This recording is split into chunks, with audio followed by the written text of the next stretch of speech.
Bonjour. Bonjour, me voilà de retour. J'espère que vous allez bien et que depuis notre premier film, l'euro ne vous a pas causé trop de problèmes. Moi, en tout cas, je m'en suis sorti assez bien. Mais il est vrai que le plus difficile reste à venir. Nous tous qui travaillons comme vendeurs ou vendeuses, caissiers ou caissières dans un commerce, chez un artisan, dans un café, un restaurant ou un hôtel, nous sommes quotidiennement au contact du public. Et de ce fait, nous aurons un rôle important à jouer dans le cadre de l'introduction de l'euro. En effet, c'est dans le commerce que la plupart des gens seront confrontés pour la première fois avec la nouvelle monnaie européenne. Et c'est donc à nous que les clients poseront des questions. Mais puisque nous sommes correctement formés et informés, nous serons en mesure de répondre aux clients. Voici tout d'abord quelques informations d'ordre général sur l'euro.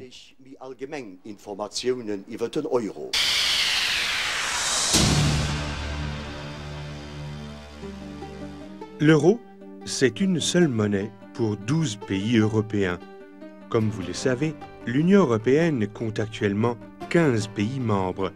Mais sur ces 15 pays, 12 seulement ont adhéré à la monnaie unique. Ces 12 pays sont l'Allemagne, l'Autriche, la Belgique, l'Espagne, la Finlande, la France, la Grèce, l'Irlande, l'Italie, le Luxembourg, les Pays-Bas et le Portugal. Ils font tous partie de ce qu'on appelle la zone euro. L'euro est utilisé également dans les petits pays suivants: Andorre, Monaco, San Marino et au Vatican. Bientôt, une seule monnaie suffira pour aller presque partout en Europe. L'euro, c'est une seule monnaie pour 12 pays.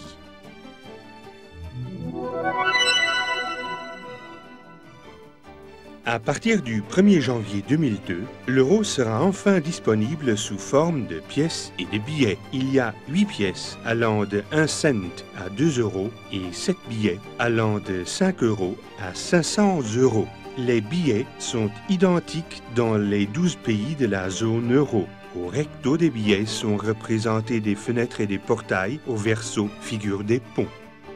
Les 12 pays de la zone euro ont tous les mêmes billets.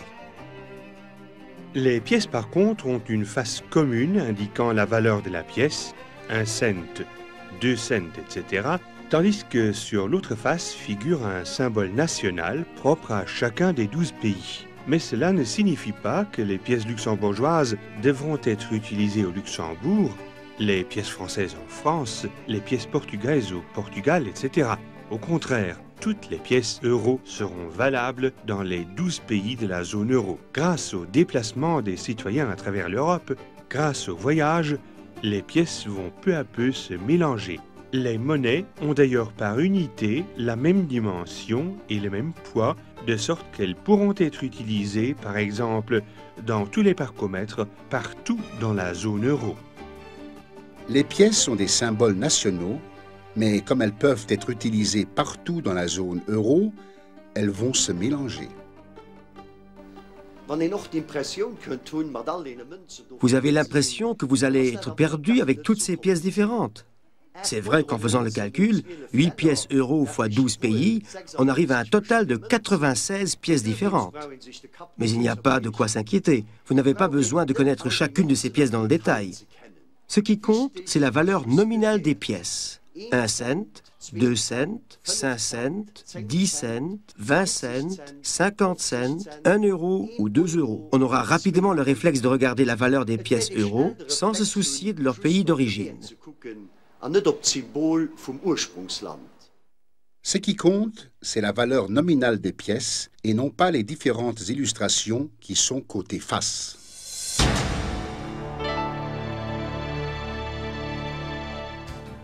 Le code pour l'euro est EUR et le symbole officiel se présente ainsi. Chaque monnaie de la zone euro a un taux de conversion fixe et définitif par rapport à l'euro. Pour le Luxembourg, le taux de conversion est 1 euro équivaut à 40,3399 francs luxembourgeois. Cela fait beaucoup de chiffres, n'est-ce pas? Mais c'est normal. Les taux de conversion des 12 pays de la zone euro comportent tous 6 chiffres afin de garantir une certaine précision au moment d'effectuer les conversions. Les taux ne peuvent être arrondis ou tronqués lors des calculs. Le taux de conversion entre l'euro et le franc luxembourgeois est 1 euro égale 40,3399 francs luxembourgeois.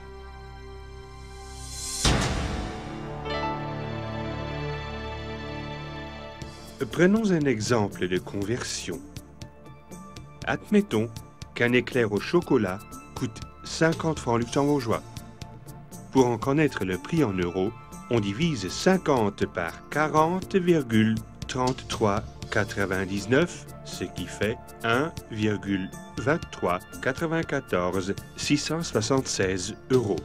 Après la conversion, on arrondit d'après les règles strictes et on ne garde que 2 chiffres après la virgule.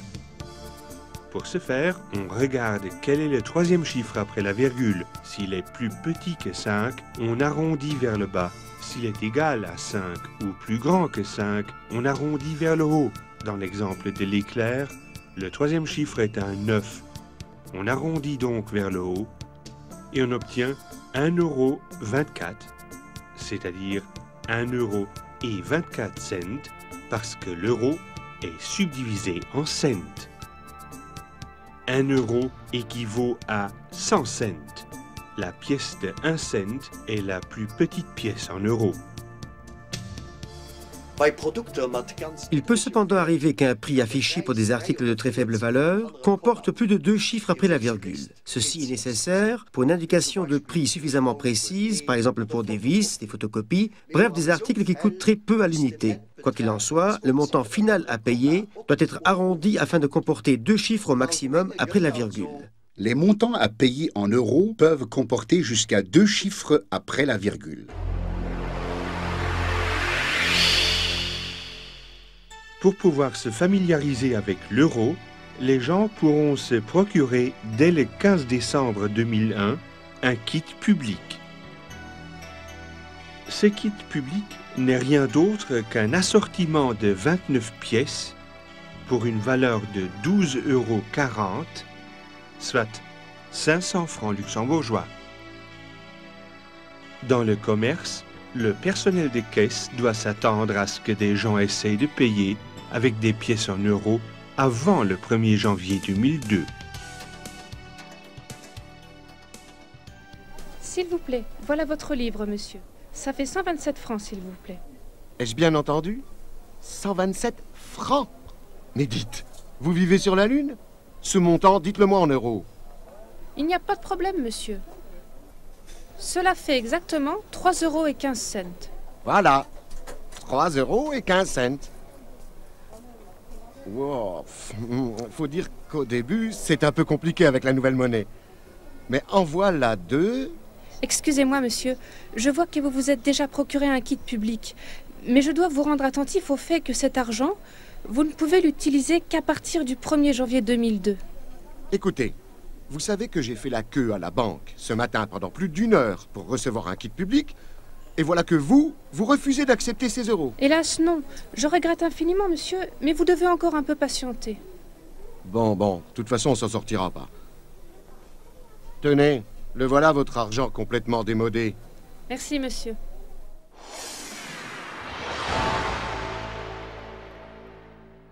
Les pièces et billets en euros auront cours légal à partir du mardi 1er janvier 2002 et pourront être utilisés pour les paiements en argent liquide. Les entreprises auront des euros dans les caisses car ils auront été commandés et livrés à l'avance pour que l'on puisse commencer à les utiliser dès le jour J. Cependant, il ne faut pas s'attendre à ce que dès le premier jour, tous les consommateurs aient des euros dans leur porte-monnaie. Au début de l'année 2002, vous aurez affaire à différents cas de figure. Certains clients payeront leurs achats avec des francs luxembourgeois. En effet, le franc luxembourgeois pourra encore être utilisé pendant 2 mois, du 1er janvier 2002 au 28 février 2002 pour les paiements liquides. C'est ce qu'on appelle la période de double circulation. Mais en pratique, on estime qu'au bout de 2 semaines, le public aura écoulé la majeure partie des francs luxembourgeois dont il disposait encore. Le cours légal du mark allemand cesse le 31 décembre 2001. Le cours légal du florin néerlandais cesse le 28 janvier 2002. Le cours légal de la livre irlandaise cesse le 9 février 2002. Le cours légal du franc français cesse le 17 février 2002. Les autres monnaies de la zone euro ont cours légal jusqu'au 28 février 2002, comme c'est le cas pour le Luxembourg.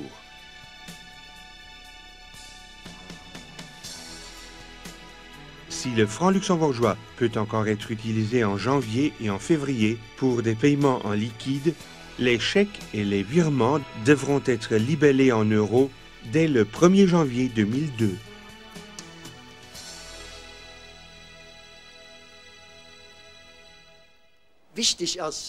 Ce qui est important de savoir, c'est que nous allons accepter les francs luxembourgeois, mais que nous rendrons le change en euros. Par cette opération, le commerce contribuera à retirer les francs luxembourgeois du circuit économique et à mettre l'euro en circulation. Nos caisses devraient pouvoir indiquer le change en euros à rendre à un client qui a payé avec des francs luxembourgeois. Si votre caisse ne le permet pas, vous devrez trouver un autre moyen de faire le calcul. Mademoiselle, s'il vous plaît. Vous désirez payer, monsieur? Oui. Vous avez bu un café, cela fait donc 1,49 €, s'il vous plaît. Ou si vous voulez, 60 francs luxembourgeois. Je n'ai pas encore d'euros. Il faut que je vous donne de l'argent luxembourgeois. Sans problème, monsieur. Ah, vous avez un billet de 100. 100 francs, cela fait 2,48 €. Et j'ai dit un café, cela fait 1,49 €. Alors, je vous dois 99 cents. Vous savez que nous rendons le change en euros. Bien sûr, je le sais. Alors voyons, rendez-moi 90 cents. Oh, merci, monsieur. S'il vous plaît. Merci. Je vous souhaite une bonne journée. Merci, au revoir. Merci. À partir du 1er janvier 2002, vous rendrez, si possible, le change en euros. Eine andere Möglichkeit ist, dass Klienten mit Geld aus der Eurozone bezahlen. Il est également possible que des clients payent avec des unités monétaires issues de la zone euro, des francs français, des marques allemands, etc. Si le client vous tend des pièces en paiement, vous devrez les refuser parce que, après le 31 décembre 2001, elles ne seront plus échangeables auprès des banques. Pour ce qui est des billets, vous pourrez les accepter, car on pourra les échanger auprès des banques jusqu'au 31 mars 2002. Il est évidemment possible qu'un client paye dès le 1er janvier 2002 avec des euros qu'il se sera procuré sous forme d'un kit public.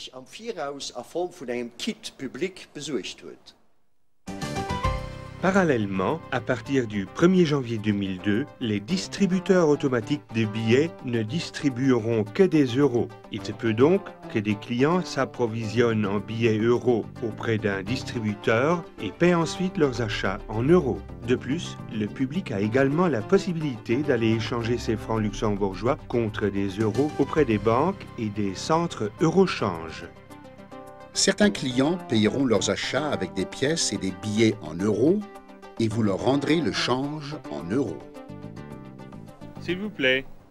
Vous avez trouvé quelque chose? Cela fait 75 cents, s'il vous plaît. S'il vous plaît. 2 euros. Alors je vous rends 1,25 €. Voilà. Merci.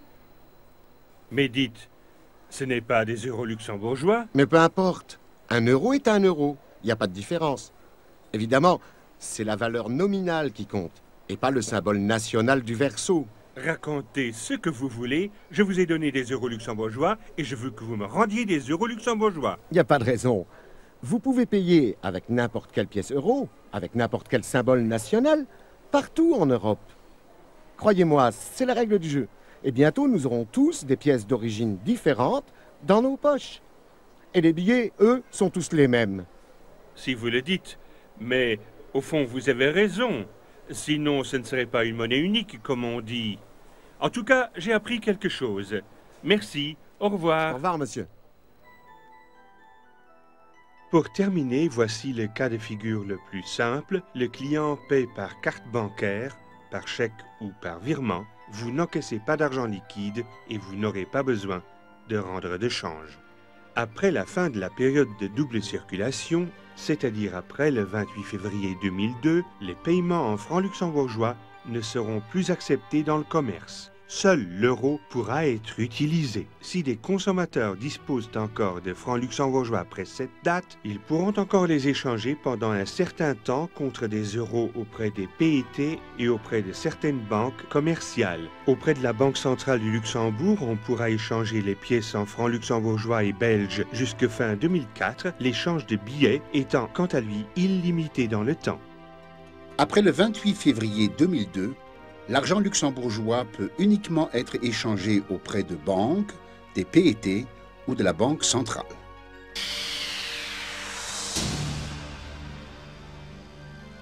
Venons-en à l'affichage des prix. À partir du 1er janvier 2002, le prix de tout bien ou service devra obligatoirement être affiché en euros. Il est cependant conseillé d'indiquer également le prix en francs luxembourgeois, au moins jusqu'au 28 février 2002, pour éviter que les clients ne perdent leur repère du jour au lendemain.